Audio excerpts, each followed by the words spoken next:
mga kapatid, nandito na naman po si Malo de los Santos para po magbigay ng reaction or opinion po dito sa pamilya Batalero. Ayan. Alam niyo po mga kapatid, sa totoo lang, napapanood natin ang bawat issue, wala na pong katapusan. Parang lalong lumalala po ang issue dito po sa pamilya Batalero. Dahil po sa sinisisi po nila ay si Nanay Hansel, hindi ko po alam kung ano po talaga ang dapat nilang gawin. Para sa akin kasi, si Nanay Hansel hindi na pumasok sa kung saan-saan at tahimik na lang na hindi na. At kung mayroon silang gustong ipaliwanag bakit hindi gamitin ang channel ni Beyonce.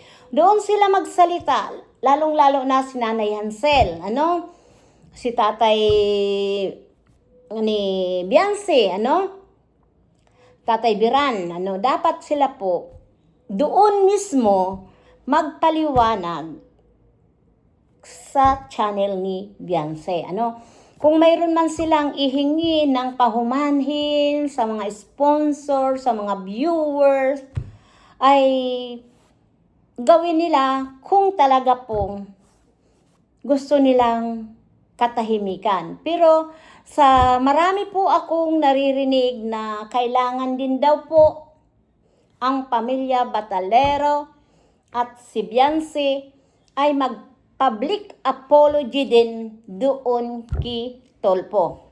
Ganun, Marami tayong mga reels, mga reaction. Ito po ay opinion ko. Hindi ko po saklaw ang damdamin ng pamilya Batalero. Kung mayroon man silang pagkakamali, mag-public apology. Pero kung alam nila na tama sila, bakit hihingi ng pahumanhin? Bakit magpa-public apology kung alam nilang tama sila? Diba? Kasi alam niyo po mga kapatid, ang kaguluhan, ang issue na to, hindi yan po mangyayari kung ang pamilya Batalero lang ang nag-isip ng lahat ng to. Pero dito po lahat naguhugas kamay. Kaya po dito parang mas nasisisi ang pamilya Batalero, lalong-lalo na po si Nanay Hansel. Ang hirap po ng sitwasyon. Para sa akin, kailangan magsalita kayo. Gamitin mo na Nanay Hansel ang channel ni Beyonce. Magpaliwanag ka. Sabihin mo kung ano po talaga yung nasa kalooban nyo. Hindi yung pupunta ka sa mga live at doon ka mag-comment ng comment at nakikita ko rin po yung mga comment, hindi po maganda.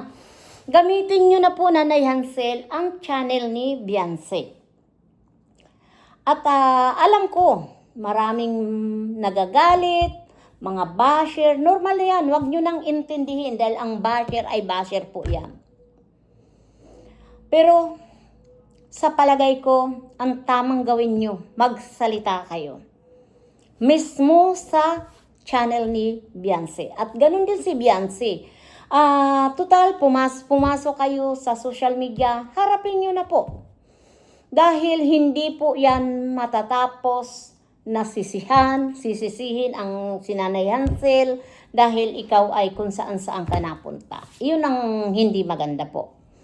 Kailangan magsalita ka po. Direct to the point para doon malalaman ng mga viewers, ng mga taong nagsusubaybay at lalong-lalo na po yung mga solid na nagsusuporta kay Beyonce.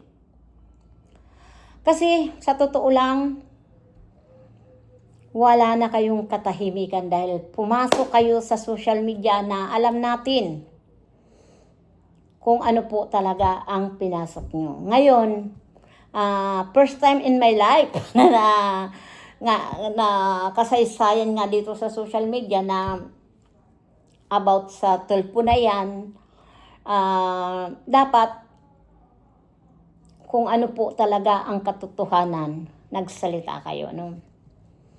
Dahil nga marami ng issue, kung ano-ano, yung mga kaso-kaso, nakakalungkot po. Dahil nagsimula na napakaganda na image ni Beyonce dito sa social media, nahuwi po sa hindi maganda. Dahil po yan sa mga nakapaligid, ano? Pasensya na po ang tamaan, wag po tayong magagalit, dahil po, napakagulo po. Hindi na po matapos ang issue dito sa Pamilya Batalero, no? Para sa akin kasi, kung talagang solid kayo, na wala kayong hinihingi na anumang kapalit, yung talagang tunay ang pagtulong, sumuporta lang talaga, o sponsor man, na talagang pagtulong lang po talaga ang hangarin natin na makatulong dito sa Pamilya Batalero. Pero ang hirap po talaga unawain kung tayo man po nag-o-opinion lang o magre-reaction na wala naman tayong alam kung ano po talaga ang katotohanan. Ang tangi lang po makakapagsabi ng katotohanan ay si Nanay Ansel, si Beyonce, at siyempre, yung Pamilya Batalero. Diba?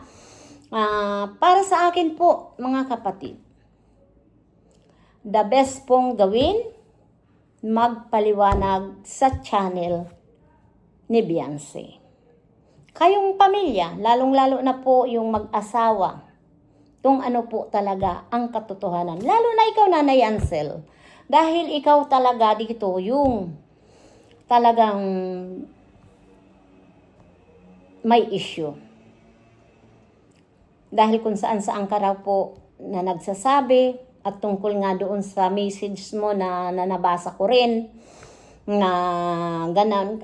Sa totoo lang po, mga kapatid, para sa akin, hindi ako pwedeng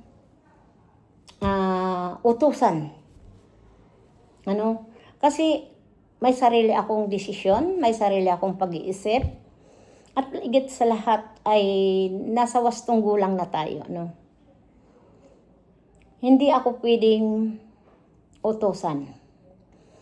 Yun nga, marami akong naririnig na nasa sa inyo yun. Dahil nga maraming nag-convince sa inyo, ganyan, kaya nagawa niyong magpatulpo. Kung iyon naman po yung tama. Pero, para sa akin po, mga kapatid, about sa tulpo-tulpo, oo, nandoon na tayo. Pero the best po talaga, yung ipaglaban nyo. Kung ano po talaga, yung katotohanan. Diba? Kaya para sa akin po, napakahirap po ang ganito. Yung tayo sasabihin, nakisawsaw ka na naman. Nakialam ka na naman. Opinion ko to, hanggang doon lang tayo. Na hindi tayo pwedeng magsalita or mambalahura ng tao o yung hamakin natin ang tao. Pwede tayo magbigay ng opinion sa isang pamilya, kagaya nila Beyonce, sa Pamilya Batalero. Pwede tayo magbigay ng opinion. Pero hindi pwede tayo na manlait.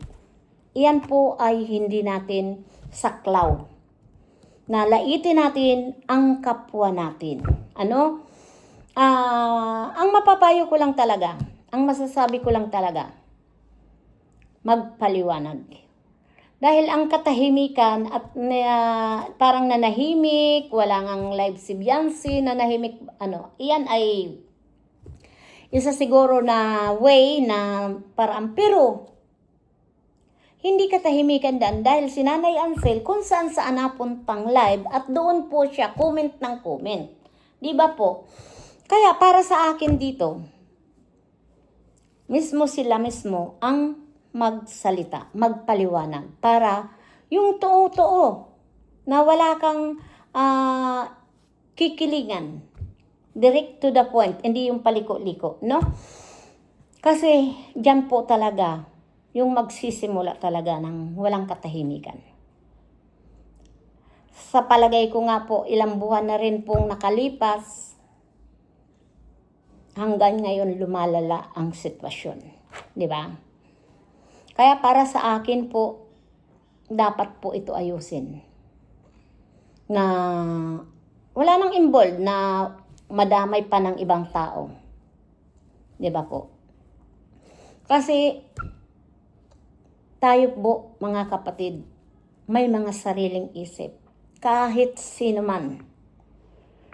Sabihin man natin na, Malo de los Santos, huwag mong suportahan si Kapiso. Hindi po ako ganoon. Kailangan po natin pag-aralan natin ang katotohanan. Ngayon lang po, na sino man walang makakapag-utos sa akin dahil ako po, ginagamit ko to. Kung ano ang opinion ko, yun po, dahil mayroon tayong karapatan. May mga sari-sarili tayong opinion. May sari-sarili tayong karanasan. Kaya mga kapatid, lawakan natin pangunawa. At bago tayong manghusga ng tao, manalangin muna tayo na kung tayo ba kay karapat-rapat na manghusga ng tao.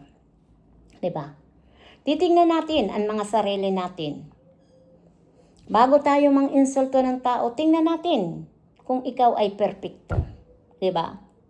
Kaya mga kapatid, para sa akin, bago tayo magsalita, isipin muna natin ang mga bibitawan natin. Dahil mahirap na po yan mabawi pa pag tayo po ay nakapagsalita sa kapwa natin. Hanggang dito na lang at siyempre, nakikisuyo po ako sa inyo, nakikiusap na sana lagi natin suportahan ang Daddy Frankie at ang kanyang team, si Aling Rochelle Vlog. At syempre naman po, pakiyakap na rin po si Malo de los Santos at ang Team Opo Antay. Shout out po sa inyong lahat, kay Kapiso at kay Joel Salcido po at sa mga kasamahan ko sa Team Opo, Bompire Togashi. Ayan, suportahan natin, Miss Cara. At si Roger Mix Vlog, Naya Mix Vlog, Ruth Beats at si Maring Helen Mones. At siyempre, Rinas Community. We love you so much mga kapatid. Hanggang dito na lang at sana po ay matapos na, matahimik na rin po ang pamilya Batalero. Kayo, yun lang po ang masasabi ko. Marami pong salamat. We love you so much. Thank you. Thank you, thank you, thank you. Shout out kay Mang Rene at kay Mr. Kayo. Ayan, nagugulat talaga ako dito sa dalawa na ito para laging nasa, kung mag-reaction ako pagpasok ko bigla na lang ako nagugulat dito kay Kayo at kay Mang Rene. Ayan. Marami pong salamat. So, shout out po sa inyong lahat. Thank you, thank you. Bye-bye. We love you. Mwah.